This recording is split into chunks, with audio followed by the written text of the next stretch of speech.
ఏదైనా మనిషి పైకి వస్తే ఉన్న ఊరికి పేరు తీసుకురావాలి. మా సత్యనారాయణ అదే సాధించాడు. ఏంటంటే భీమవరంలో ఉండి భీమవరం టాకీస్ అనే బ్యానర్ పెట్టి ఎంతోమంది కొత్త వాళ్ళని, ఎన్నో మంచి సినిమాలు, ఎంతో రికగ్నిషన్ ఎంతో సంపాదించాడు. అందుకని నేను వెస్ట్ గోదావరి వాడిగా, తన స్నేహితుడిగా ఎంతో గర్వపడతాను. నేను అతను చేసిన ఇంకో ఎఫర్ట్ ఎఫ్ఐఆర్ సినిమా నేను చూశాను, సూపర్గా ఉంది. ఇందులో ఆర్టిస్టులు ఎవరు కూడా కొత్త వాళ్ళకి కానీ ఇదే ఫస్ట్ పిక్చర్ అని మాత్రం ఎప్పుడు చేయలేదు. సత్యనారాయణ కూడా ఎప్పుడు కాంప్రమైజ్ అవ్వకుండా చేశాడు ఈ సినిమాని.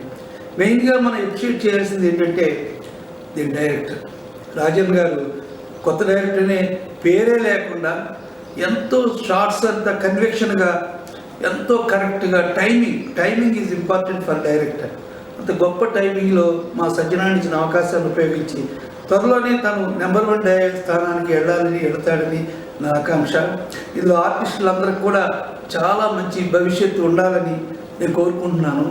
అట్ ది సేమ్ టైం మెయిన్గా చెప్పుకోవాల్సింది టెక్నీషియన్స్, ఎడిటర్స్ కానీ, మా కెమెరామెన్ గారు కానీ ఎంతో బాగా తీశారు. అందరూ కూడా ఒక యూనిట్గా తీస్తేనే సినిమా అనేది ఎప్పుడు బాగుంటుంది. ఏదో ఒక్కొక్కళ్ళు చేస్తే బాగోదు. ఇది మనం ఒక పేషెంట్ చనిపోవడానికి ముందు ఉన్నప్పుడు డాక్టర్ ఎంత ఎఫర్ట్ చేస్తాడో సినిమా అనేది అంత ఎఫర్ట్ చేయాలి అందరూ కలిసి, అప్పుడే అది సక్సెస్ అవుతుంది. హోంవర్క్ ఈ రోజుల్లో ఎక్కువ చేయాలి. అలాంటి హోంవర్క్ చేసే నిర్మాతలు అగ్రగణ్యుడు మా రామ సత్యనారాయణ. అందుకని రామ సత్యనారాయణ చేసిన ఎఫర్ట్ తప్పకుండా సూపర్ హిట్ అవుతుంది.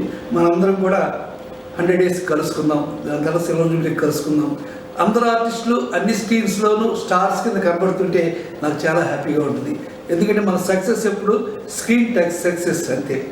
ఎప్పుడు కూడా 2 కులాలు మనకి సినిమా ఫీల్డ్కి, ఒకటి సక్సెస్, ఇంకోటి సక్సెస్. Best of luck.